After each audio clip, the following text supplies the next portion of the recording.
তোমরা বলো তো বন্ধুরা, এটা কি জিনিস? এটা হলো কিন্তু খাওয়ারই জিনিস।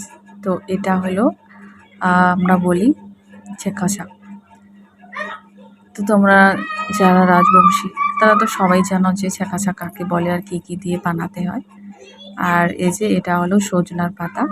এই পাতা দিয়ে আর কচুর পাতা দিয়ে কিন্তু আমাদের ছেঁকা শাক বানাতে হয়। এই যে দেখতে পাচ্ছ, আমাদের কচুর পাতা নিতে হবে। আর এইভাবে কিন্তু আমাদেরকে পাতাগুলোকে ছড়িয়ে নিতে হবে।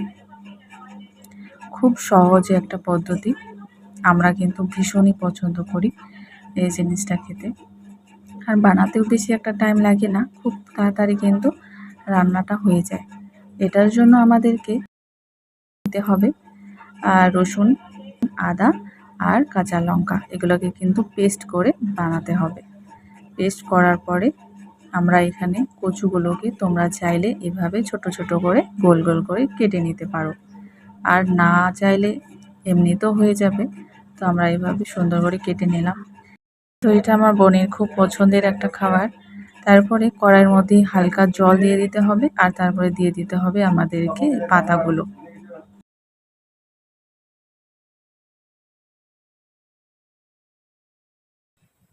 পাতাগুলোকে সুন্দর করে এভাবে রান্না করতে হবে। যখন পাতাগুলো একটু নরম হয়ে যাবে তখন কিন্তু আমাদেরকে একটু সামান্য পরিমাণে ঢাকা দিয়ে দিতে হবে।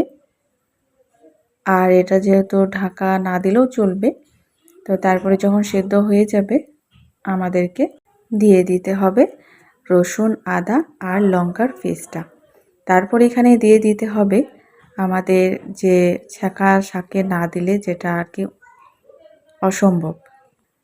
তো এটা হলো সোডার মতো, যেমন সোডা না দিলে কিন্তু ছেঁকা শাক হয় না, সেরকমই আমাদের রাজবংশীর মধ্যে যে যেটা আর কি কলা গাছে যে ভিতরে থাকে না, সেটা আমাদেরকে অনেক কিছু করার পরে ওটা আর কি বানিয়ে রাখে, যেটা আমাদের ছেঁকা শাক খাওয়ার জন্য এটা আমাদেরকে কাজে লাগে। রসুন আর লঙ্কার পেস্টটা দিয়ে দেওয়ার পরে কিন্তু আমাদেরকে 15 মিনিট জাস্ট রাখতে হবে। আর যদি তোমরা চাও তাহলে কিন্তু ডালনা দিয়ে ঘেঁটে দিতে পারো, তাহলে কিন্তু অনেকটা সুন্দর হবে আর অনেকটা মিসমিস হবে। এটা জিনিস কিন্তু সবসময় খাওয়া হয় না। যখন আমাদের মাছ মাংস একটু বেশি পরিমাণে খাওয়া হয় তখন কিন্তু আমাদেরকে ছেঁকা শাক খেতে ভালো লাগে। আর আমাদের যেহেতু রাজবংশী, সেজন্য আমাদেরকে এগুলো জিনিস বেশি একটু ভালো লাগে। আমারও ভীষণ ভালো লাগে। তো তোমাদের কেমন লাগে অবশ্যই কমেন্টে জানিও। আর কেমন হয়েছে, ঠিক মতো বানাতে পেরেছে কিনা এটাও জানাবে। ওকে, তো টাটা বন্ধুরা।